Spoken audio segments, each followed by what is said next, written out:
নবী বলেছেন আল হাসান ওয়াল হুসাইন সাইয়্যিদা শাবাবি আহলিল জান্নাহ। আল্লাহু আকবার। নবী এই কথা বলেছেন, তোমরা কি শুনো নাই? আচ্ছা, এটা যদি নাও শুনে থাকো তাহলে আমার মার বিষয় নবীজি এই কথা বলেছেন, ফাতিমাতুস সাইয়্যিদাতু নিসাই আহলিল জান্নাহ, আমার মা হবে জান্নাতি মহিলাদের সরদারিনী। এমন একজন ফাতেমা গো, যিনি হলেন রাহমাতুল লিল আলামিন, নবীর কলিজার টুকরা কন্যা হযরত ফাতেমা। ওই ফাতেমার সন্তান কিন্তু আমি হুসাইন। এই হুসাইনের গায়ে কি তোমরা আঘাত করতে চাও নাকি? আবার হযরত হুসাইন রাদিয়াল্লাহু তাআলা আনহু বলতেছে, তাহলে কি আমার বাবার বিষয় তোমরা জানো না? আমার বাবার বিষয় নবী বলেছেন আনা আসাদুল্লাহিল গালিব, আমার বাবা হলো সিংহ বলে আখ্যায়িত করেছেন। আমার বাবাকে নবী সিংহ বলে আখ্যায়িত করেছেন। এমন আলীর সন্তান কিন্তু আমি হুসাইন। আমি হুসাইনকে কি তোমরা আঘাত করতে চাও? কেউ কিছু কথা বলে না, সবাই মাথাটা নিচের দিকে দিয়া ঝুঁকে আছে। হুসাইন রাদিয়াল্লাহু তাআলা আনহু তার সন্তানটাকে এরকম ভাবে কুলে করে হাতে করে নিয়ে আসছেন, এজিদের বাহিনীর সামনে উঁচু করে ধরছেন আর বলতেছেন, ও এজিদের বাহিনীরা, ওই স্বৈরশাসক বাহিনীরা, শুনো, আমি তো পানি খাবো না, আমার আহলে বায়াতের লোকেরাও কেউ পানি পান করে নাই, কিন্তু তোমাদের কাছে শেষ একটা আবদার, এই বাচ্চাটার শরীরের মধ্যে নবীর রক্ত প্রবাহিত হয়েছে, নবীর রক্ত, পবিত্র রক্ত এই বাচ্চাটার শরীরের মধ্যে আছে, এই বাচ্চাটাকে একটু পানি খাইতে দিবানি? ফোরাত নদী থেকে একটু পানি বাচ্চাটাকে খাওয়াইতে চাই, তোমাদের কাছে এটা শেষ আবদার, আর কোনো আবদার তোমাদের কাছে আমি করব না। হযরত হুসাইন তার সন্তানটাকে এরকম ভাবে ধরে রাখছে, দুষ্ট পাপাচার গুলো এই সন্তানকে পানি খাওয়াইবে তো তাক দূরের কথা, একটা বিষাক্ত তীর বাচ্চাটার বুকের মধ্যে মেরে দিছে। বাচ্চাটার কলিজাটা ছেদ্র হইয়া ওখান দিয়ে বর্ষাটা বের হয়ে গেছে, রক্তগুলা হযরত হুসাইন রাদিয়াল্লাহু তাআলা নূর মুখে পড়তেছে। হযরত হুসাইন রাদিয়াল্লাহু তাআলা নূর বাচ্চাটাকে হাতে নিয়ে বলতেছে, এই দুষ্টের দল, কি করলি? আমার ছোট মাসুম বাচ্চা, আমার দুধের বাচ্চাটাকে তোরা শেষ কইরা দিলি রে। কারণ আমার বাচ্চাটা তো কোনো অপরাধ ছিল না, আমার বাচ্চাটা তো কোনো অপরাধ ছিল না, আমার চিন্তা চেতনায় হয়তো বা ভুল থাকতে পারে, কিন্তু আমার বাচ্চার তো কোনো ভুল ছিল না। এই ছোট মাসুম বাচ্চাটার শরীরের মধ্যে নবীর রক্ত প্রবাহিত হয়েছে, তোরা না মুসলমান, কি কইরা আমার এই মাসুম বাচ্চাটার শরীরের মধ্যে তীর মারলে? বাচ্চাটার শরীরটা সাথে সাথে নিতর হয়ে গেছে, ঠান্ডা হয়ে গেছে। বাচ্চাটাকে আবার দৌড় দিয়া তাঁবুর ভিতরে নিয়ে গেছে। তাঁবুর ভিতরে নিয়ে তার স্ত্রীকে বলতেছে, ও আমার স্ত্রী, এই যে নাও তোমার সন্তানকে তোমার কাছে দিয়া গেলাম, আর কোনদিন আমার সন্তান পানির জন্য তোমাকে আর কোনদিন জ্বালাবে না। আমার সন্তান জীবনের শেষ পানি খেয়ে ফেলেছে, আর কোনদিন আমার সন্তান পানির জন্য তোমাকে কষ্ট দেবে। হযরত হুসাইন রাদিয়াল্লাহু তাআলা সন্তানটাকে দিয়ে শেষ বিদায় নিয়ে আসতেছেন, শেষ বিদায় নিয়ে আসতেছেন। এখন আমার পালা, চিন্তা করো না, এখন আমার শুরু হয়ে যাবে আমার পালা। হযরত হুসাইন গুড়ার উপরে চোয়ার উঠেছেন, হযরত হুসাইনের কলিজাটা ফেটে যাচ্ছে, পানির পিপাসায় কলিজাটা ফেটে যাচ্ছে। হযরত হুসাইন গুড়া চালায় দিছে পুরাতের দিকে, কেউ সামনে দাঁড়ায় না। হযরত হুসাইন পুরাতের নদীর মধ্যে গিয়ে নেমে গেছেন। ঘটিয়েছিলেন, তার মধ্যে সবচেয়ে হৃদয় বিদারক ঘটনা, সবচেয়ে করুণ ঘটনাটা যেটা, সেটা হলো নবীজুর নাতি হযরত হুসাইন রাদিয়াল্লাহু তাআলা আনহুর শাহাদাতের ঘটনা, ঠিক কিনা বলেন? এই ঘটনা এমন এক ঘটনা, যে ঘটনা শুনে প্রত্যেকটা মুমিন মুসলমান, প্রত্যেকটা ইমানদারের কলিজা কম্পন ধরে যায় এবং তাদের কলিজার ভিতরে রক্তকরণ হয়, ঠিক কিনা বলেন? কলিজার ভিতরে কি হয়? রক্তকরণ হয়। তো এই জন্যই এই মাসের অনেক ফজিলত,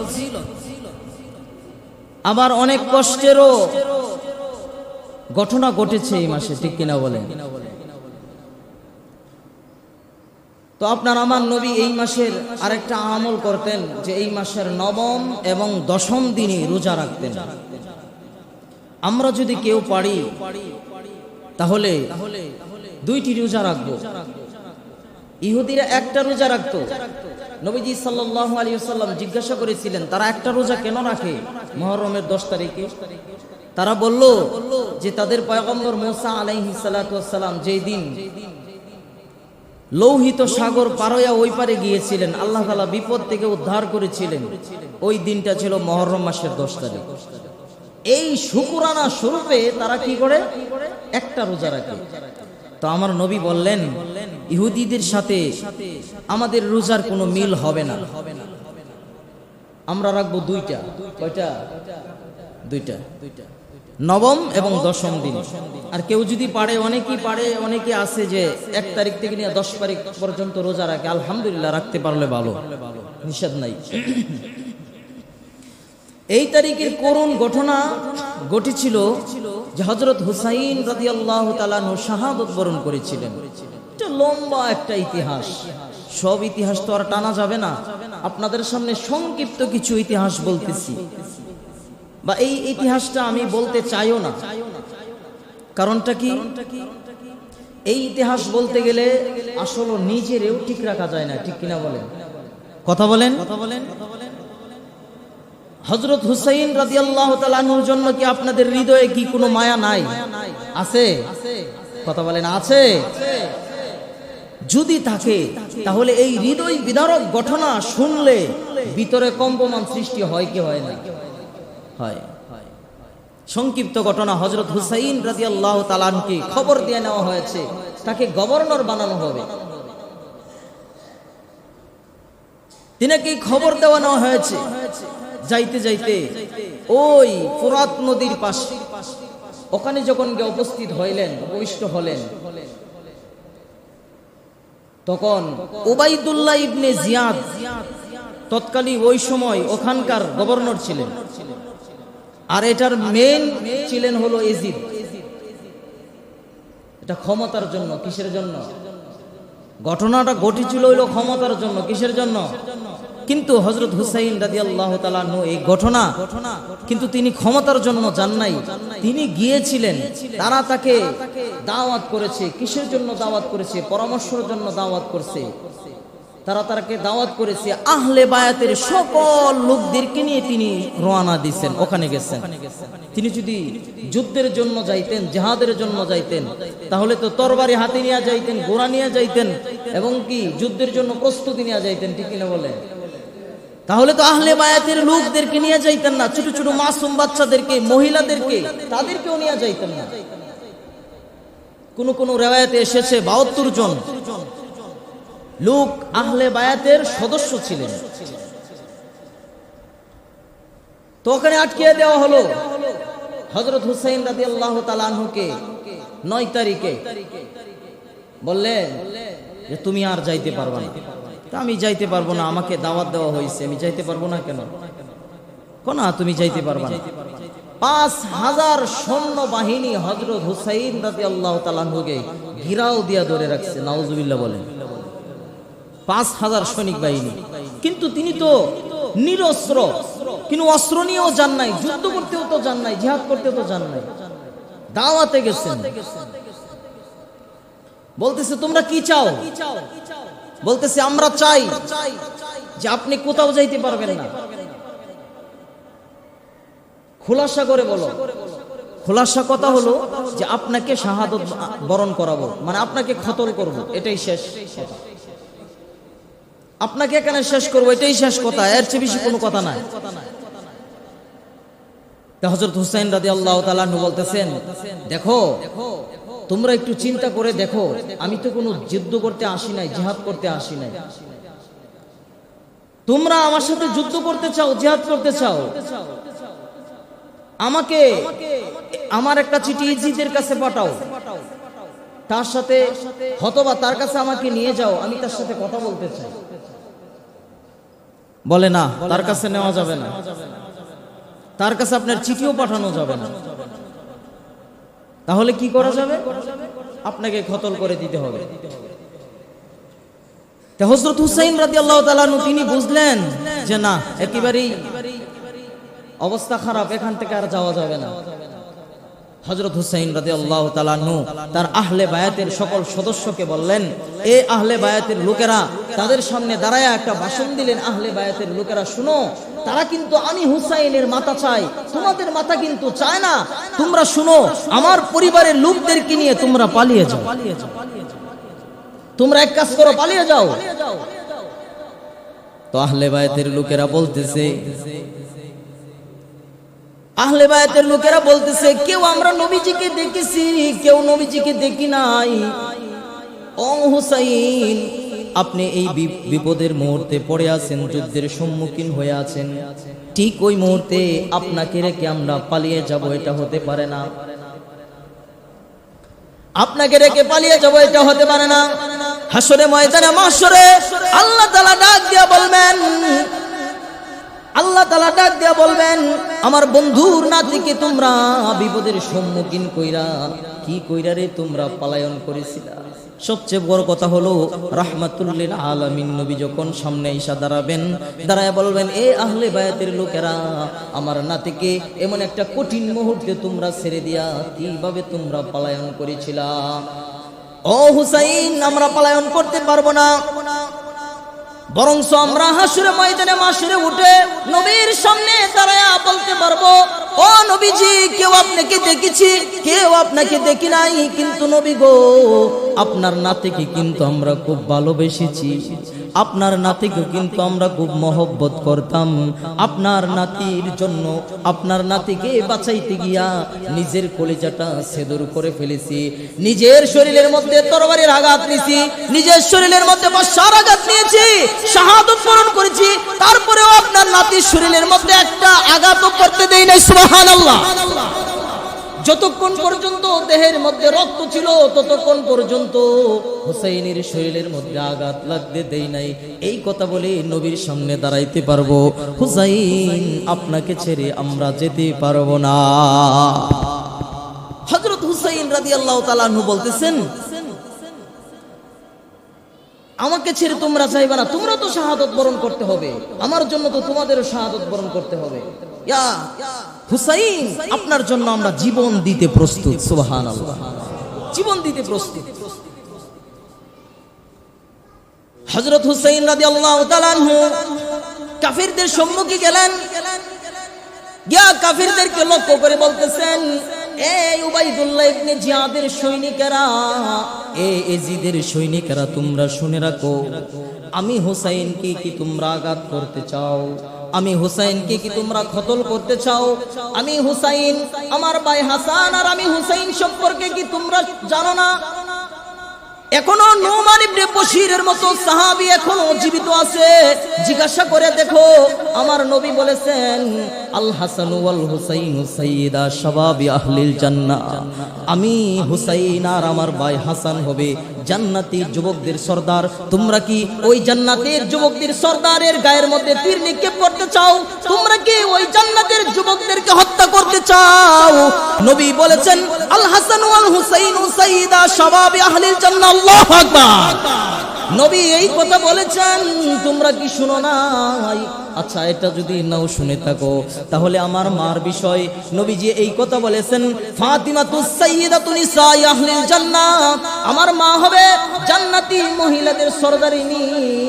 এমন একজন ফাতেমা গো, যিনি হলেন রাহমাতুল লিল আলামিন, নবীর কলিজার টুকরা কন্যা হযরত ফাতেমা। ওই ফাতেমার সন্তান কিন্তু আমি হুসাইন। এই হুসাইনের গায়ে কি তোমরা আঘাত করতে চাও নাকি? আবার হযরত হুসাইন রাদিয়াল্লাহু তাআলা আনহু বলতেছে, তাহলে কি আমার বাবার বিষয় তোমরা জানো না? আমার বাবার বিষয় নবী বলেছেন, আনা আসাদুল্লাহিল গালিব, আমার বাবা হলো সিংহ বলে আখ্যায়িত করেছেন। আমার বাবাকে নবী সিংহ বলে আখ্যায়িত করেছেন। এমন আলীর সন্তান কিন্তু আমি হুসাইন। আমি হুসাইনকে কি তোমরা আঘাত করতে চাও? কেউ কিছু কথা বলে না, সবাই মাথাটা নিচের দিকে দিয়া ঝুঁকে আছে। আবার কেউ কেউ চোখ দিয়া অস্ত্র ধরতেছে, কেউ কেউ আবার কান্নায় লুটে পড়েছে। ওই আহলে বায়াতের লোক থেকে একজন দাঁড়ালেন, দাঁড়ায় বললেন, এই এজিদের সৈন্যবাহিনী শুনো, নবীর দৌহিত্র, নবীর নাতি, তোমাদের সামনে কি কথা বলেছি তোমরা কি শুনো নাই? তোমাদের কি কোনো আওয়াজ দিতে তোমরা পারো নাই? নবীর নাতি কি বলেছে তোমরা কি কোনো উত্তর দিতে পারো নাই? কে উত্তর দেয় নাই, সকল চুপ করে বসে আছেন। হযরত হুসাইন রাদিয়াল্লাহু তাআলা আনহু তাদের কাছে একটা সময় চাইলেন। আচ্ছা ঠিক আছে, আমাকে তো মারতে চাও, আমার মাথা তো নিতে চাও, ঠিক আছে ভালো কথা, আমি মেনে নিলাম, কিন্তু আমাকে একটু সময় দাও। আজকে 9 তারিখ, আজকে আমাকে একটু সময় দাও, যেই সময়টা আমি আমার মাওলার কদমে সেজদায় করব, যেই সময়টার ভিতরে আমি আমার রবের ইবাদত করব, আমি আমার আল্লাহর কাছে কান্নাকাটি করব। হয়তোবা আর জীবনে কোনোদিন আল্লাহর কদমে সেজদা দেওয়া হবে না, হয়তোবা আর কোনোদিন আমার হাবিবের শানে দুরূদ শরীফ পড়া হবে না, হয়তোবা আর কোনোদিন আমি আমার মাশউকের সামনে দাঁড়াইতে পারবো না, হয়তোবা আর কোনোদিন নামাজে দাঁড়াইয়া আমি আল্লাহর সাথে প্রেমের সম্পর্ক করতে পারবো না। আমাকে একটা রাত শুধু সময় দাও। সুবহানাল্লাহ। হযরত হুসাইন একটা রাত সময় চাইলেন। এজিদের বংশধর তারা বললেন, আচ্ছা ঠিক আছে, একটা রাতে ইবাদত করো। হযরত হুসাইন রাদিয়াল্লাহু তাআলা সারা রাত্র ইবাদত করলেন, সারা রাত্র ইবাদত করতেছেন তো রাতের শেষ অংশে সারা রাত্র ইবাদত করে ক্লান্ত হয়ে গেছেন।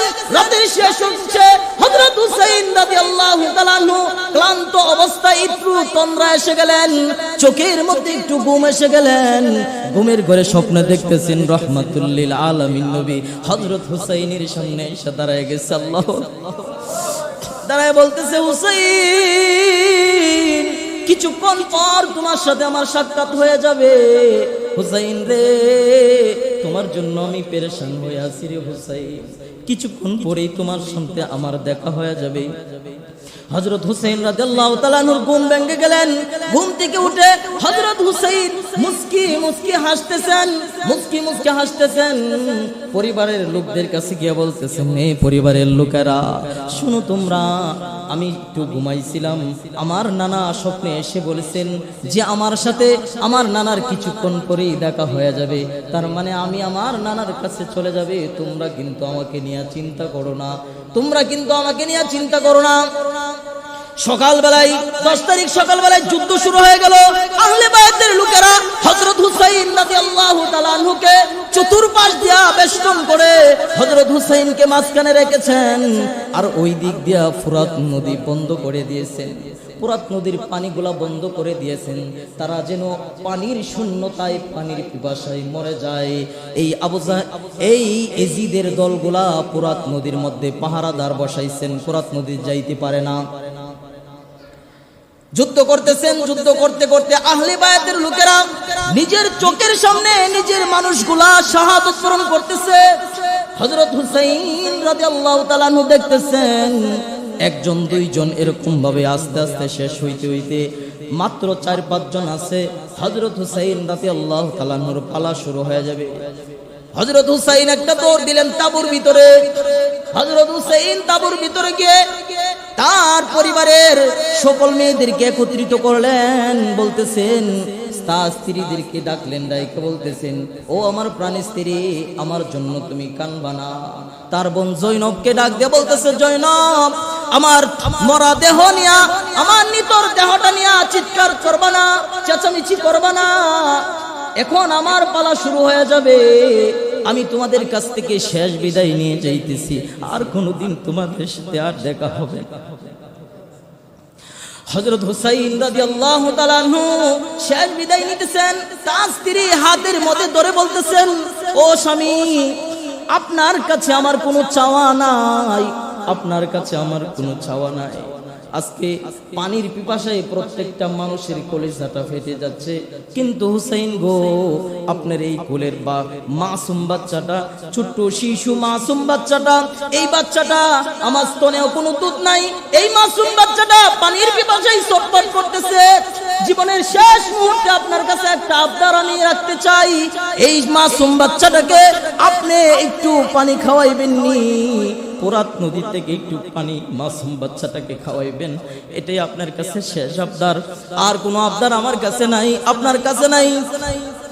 হযরত হুসাইন রাদিয়াল্লাহু তাআলা আনহু তার সন্তানটাকে এরকম ভাবে কুলে করে হাতে করে নিয়ে আসছেন, এজিদের বাহিনীর সামনে উঁচু করে ধরছেন আর বলতেছেন, ও এজিদের বাহিনীরা, ওই স্বৈরশাসক বাহিনীরা, শুনো, আমি তো পানি খাবো না, আমার আহলে বায়াতের লোকেরাও কেউ পানি পান করে নাই, কিন্তু তোমাদের কাছে শেষ একটা আবদার, এই বাচ্চাটার শরীরের মধ্যে নবীর রক্ত প্রবাহিত হয়েছে, নবীর রক্ত, পবিত্র রক্ত এই বাচ্চাটার শরীরের মধ্যে আছে, এই বাচ্চাটাকে একটু পানি খাইতে দিবানি, ফোরাত নদী থেকে একটু পানি বাচ্চাটাকে খাওয়াইতে চাই, তোমাদের কাছে এটা শেষ আবদার, আর কোনো আবদার তোমাদের কাছে আমি করব না।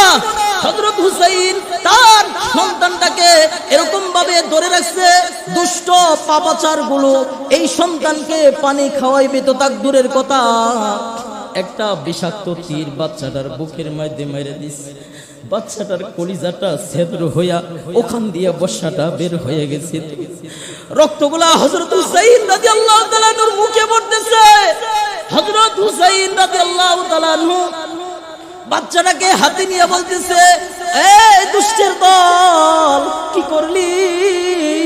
আমার ছোট মাসুম বাচ্চা, আমার দুধের বাচ্চাটাকে তোরা শেষ কইরা দিলি রে, কারণ আমার বাচ্চাটা তো কোনো অপরাধ ছিল না, আমার বাচ্চাটা তো কোনো অপরাধ ছিল না, আমার চিন্তা চেতনায় হয়তো বা ভুল থাকতে পারে, কিন্তু আমার বাচ্চার তো কোনো ভুল ছিল না, এই ছোট মাসুম বাচ্চাটার শরীরের মধ্যে নবীর রক্ত প্রবাহিত হয়েছে, তোরা না মুসলমান, কি কইরা আমার এই মাসুম বাচ্চাটার শরীরের মধ্যে তীর মারলে?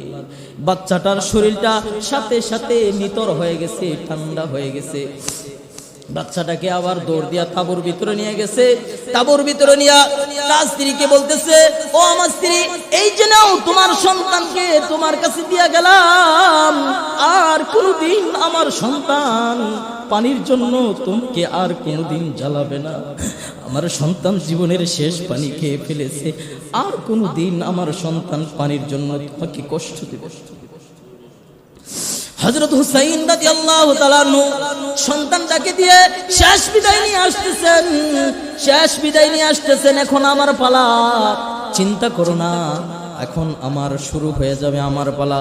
হযরত হুসাইন গুড়ার উপরে চোয়ার উঠেছেন, হযরত হুসাইনের কলিজাটা ফেটে যাচ্ছে, পানির পিপাসায় কলিজাটা ফেটে যাচ্ছে, হযরত হুসাইন গুড়া চালায় দিছে পুরাতের দিকে, কেউ সামনে দাঁড়ায় না, হযরত হুসাইন পুরাতের নদীর মধ্যে গিয়ে নেমে গেছেন, হাতের মধ্যে পানি লইছেন খাইবেন, কলিজাটা ফেটে যাচ্ছে পানির পিপাসায়, ঠিক ওই মুহূর্তে মনে হয়, আরে আমার মাসুম বাচ্চাটা একটু পানি খাইতে পারে নাই, পানির শর্টে আমার মাসুম বাচ্চাটা মারা গিয়েছে, পানির পিপাসায় আমার আহলে বায়াতের লোকগুলো মারা গিয়েছে, পানি খাইতে পারে নাই, আমি হুসাইন এই পানি খাবো না, আমার হাত থেকে ছেড়ে আবার গোড়ার পিঠে উঠেছেন, আবার মাঠে এসেছেন, কারবালার মাঠে এসেছেন, আয়েশা যেই দিকে দূর দেয় হযরত হুসাইন, সামনে কোনো সৈন্য বাহিনী থাকে না, হযরত হুসাইন রাদিয়াল্লাহু তাআলা আনহু দৌড়াদৌড়ি করতেছেন, সীমার,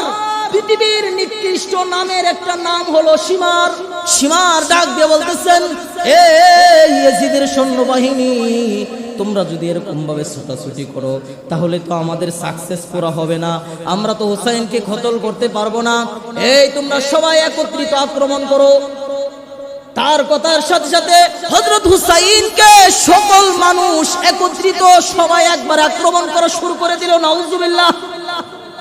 হযরত হুসাইন রাদিয়াল্লাহু তাআলা 5000 মানুষের সাথে একাই তিনি মোকাবেলা করতেছেন, একা তিনি জিহাদ করতেছেন, জিহাদ করতে করতে এক মুহূর্তে শরীরটা নিতর হয়ে গেছে, ক্লান্তি এসে গেছে, ঠিক ওই মুহূর্তে একটা বর্ষা মেরেছে হযরত হুসাইনের শরীরে, বুক দিয়া ডুইকা পিঠ দিয়া বর্ষা বের হয়ে গেছে, হযরত হুসাইন রাদিয়াল্লাহু তাআলা তরবারি নিয়ে আস্তে করে গুড়ার থেকে মাটির মধ্যে পড়ে গেছেন, নিতর দেহটা মাটির মধ্যে পড়ে গেছে।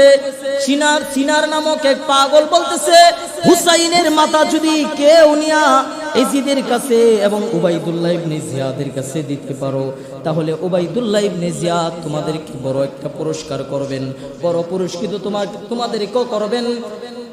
সিনার হযরত হুসাইন রাদিয়াল্লাহু তাআলা আনহুর মাথাটা কোপ দিয়া বিখণ্ডিত করে দিয়েছে আর 5000 গুরা দিয়া হযরত হুসাইন রাদিয়াল্লাহু তাআলা আনহুর দেহ মুবারককে বালির সাথে মিশিয়ে দিয়েছেন একেবারে বালির সাথে মিশিয়ে দিয়েছেন হযরত হুসাইন রাদিয়াল্লাহু তাআলা আনহুর মাথাটা নিয়া উবাইদুল্লাহ ইবনে জিয়াদের কাছে নিয়ে গেছেন উবাইদুল্লাহ ইবনে জিয়াদ সিংহাসনে বসে আছেন তো হাতের মধ্যে একটা লাঠি দিয়া হযরতে হুসাইন রাদিয়াল্লাহু তাআলা নূর মাথাটার মধ্যে এরকম ভাবে মাথাটার মধ্যে আঘাত করতেছেন ঠুটের মধ্যে আঘাত করতেছেন ঠিক ওই মুহূর্তে একজন মুরব্বী সাহাবী শরীর দুর্বল শরীরে কোনো শক্তি নাই তিনি দাঁড়ায় বলতেছেন এই উবাইদুল্লাহ ইবনে জিয়াদ এই জিনা করেন এই সন্তান এই মারজানার সন্তান তোর লাঠিটা হুসাইনের মাথাটার থেকে সরা কারণ আমি এই নিত্যকে বহুবার দেখেছি যেই ঠুটের মধ্যে তোর নাপাক লাঠি দিয়া লাড়াছাড়া করতেছিস ওই ঠুটের মধ্যে আমার রহমতের নবী কতবার চুমু খেয়েছে আমি দেখেছি এই ঠুট থেকে তোর লাঠিটা সরা লাঠিটা তোর ঠুট থেকে সরা সাহাবী দুর্বল মানুষ কোনো কিছু বলতে পারে না হযরত হুসাইন রাদিয়াল্লাহু তাআলা আনহু নিতর দেহে পড়ে আছে হকের উপরে কেউ যদি থেকে শাহাদত বরণ করে কেউ যদি হকের মধ্যে থেকে দুনিয়া থেকে বিদায় হয়ে যায় আমরা মনে করি সে মারা গিয়েছে কিন্তু সে মারা যায় নাই সে সামরিক সময়ের জন্য আমরা দেখি মারা গিয়েছে কিন্তু আল্লাহ তাআলা বলেন ওয়ালা তাকুলু লিমান ইউকতালু ফি সাবিলিল্লাহ ওয়ালা তাকুলু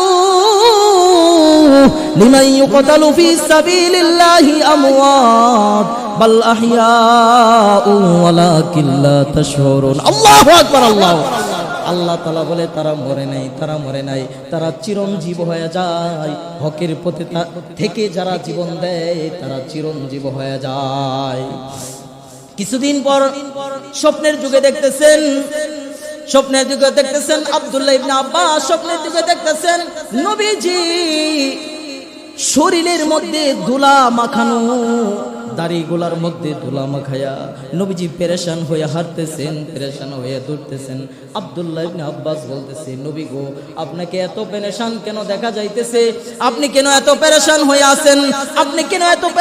আছেন নবী বলতেছে আব্দুল্লাহ রে তুমি কি দেখো নাই কিছুক্ষণ আগে আমার হুসাইনকে শাহাদাত বরণ করেছে আমার হুসাইনকে হত্যা করা হয়েছে ওই বালু কারবালার বালু এখনো আমি নবীর শরীরের মধ্যে লেগে আছি কেউ আর একজন স্বপ্নে দেখে যে নবীজি পুতুলের ভিতরে রক্ত ভরিয়া নবী দৌড়িয়া যাইতেছে জিজ্ঞাসা করতেছে ইয়া রাসূলুল্লাহ নবী গো আপনি এত পেরেশান রক্ত নিয়ে কোথায় যান নবী বলতেছে সাহাবীরে তুমি কি দেখো নাই আমার হুসাইনকে নির্মম ভাবে হত্যা করা হয়েছে আমার হুসাইন কি অপরাধ ছিল কি দোষ ছিল এই জন্য আমি হুসাইনের রক্ত নিয়ে জমা করে রাখতেছি কাল কিয়ামতের ময়দানে আমি আমার আল্লাহর দরবারে মামলা দায়ের করব আর আল্লাহর কাছে বলবো আল্লাহ আমার হুসাইন আমার কলিজার টুকরার নাতির কি দোষ ছিল যে আমার নাতিকে দুষ্ট পাপাচারগুলা এভাবে তারা হত্যা করেছে আমি আল্লাহর দরবারে মামলা দায়ের করব হযরত হুসাইন রাদিয়াল্লাহু তাআলা তিনি নিতর হয়ে গেছেন হকের উপরে থাকতে গিয়ে তিনি যদি মিশে যাইতেন তাহলে শাহাদাত বরণ করতে হইতো না ঠিক কিনা বলেন শাহাদাত বরণ করতে হইতো না হকের উপরে থাকে তিনি শাহাদাত বরণ করেছেন ঠিক ওই মুহূর্তে ঠিক কিয়ামতের আগ পর্যন্ত যারা নাকি হকের উপরে থাকবে আল্লাহ তাআলা তাদেরকে আখিরাতে এমন জাযা দিবেন যে তারা সন্তুষ্ট হয়ে যাবেন সুবহানাল্লাহ এই হলো মুহররম মাসের করুণ একটা ইতিহাস যে ইতিহাস শুনে প্রত্যেকটা মুসলমানের হৃদয় কম্পিত হয় ঠিক কিনা বলেন এই ইজিদের বংশধর এখনো আছে না কথা বলেন আছে না উবাইদুল্লাহ ইবনে জিয়াদের বংশধর এখনো আছে না এখনো তারা আছে নবীজির ভালো দেখতে পারে না নবীজির প্রশংসা করতে পারে না নবীজির সুন্নত মানতে পারে না তারা মানলে তাদের শরীরের মধ্যে আঘাত লেগে যায় ঠিক কিনা বলেন এবং দুষ্ট পাপাচার এখনো জমিনের মধ্যে আছে কিন্তু মুসলমানরা ওই হুসাইন রাদিয়াল্লাহু তাআলা আনহুকে এত ভালোবাসেন যে প্রত্যেকটা মুমিনের হৃদয় হৃদয় মাজারের মধ্যে তিনি সিংহাসন আসন গেড়ে বসে আছেন, তিনি রাজত্ব করতেছেন, ঠিক কিনা বলেন? আজও পর্যন্ত হযরত হুসাইন রাদিয়াল্লাহু তাআলা আনহুর একটা মাথা দিয়া, অপয়ব একটা সৃষ্টি, মাথা দিয়া রক্ত পড়তেছে, মানুষ ওখানে গিয়া অজরে কাঁদতেছে, কিন্তু ইজিদের কোনো চিহ্ন ভিন্ন নাই, উবাইদুল্লাহ ইবনে জিয়াদের কোনো চিহ্ন ভিন্ন নাই, আছে নাই। এই জন্যই হকের পথে থাকতে গেলে নির্মম ভাবে জীবন দিতে হয়, হকের পথে থাকতে গেলে অনেক কষ্ট পোহাইতে হয়, হকের পথে থাকতে গেলে অনেক কষ্ট সহ্য করতে হয়, ঠিক কিনা বলেন? আল্লাহ রাব্বুল আলামিন হুসাইনি আমল আমাদের সকলকে করার তৌফিক দান করুক, সকলে বলেন আমিন। তাদের ঈমানের মতো আমাদের ঈমান মজবুত করার তৌফিক দান করুক, সকলে বলেন আমিন। আল্লাহ রাব্বুল আলামিন আমাদের ঈমান আমল নিয়ে কবর দেশে যাওয়ার তৌফিক দান করুক, সকলে বলেন আমিন। ওয়া আখিরু দাওয়ানা আলহামদুলিল্লাহি রাব্বিল আলামিন। আসসালামু আলাইকুম ওয়া রাহমাতুল্লাহ। যারা সুন্নাত পড়েন না, যারা সুন্নাত পড়েন।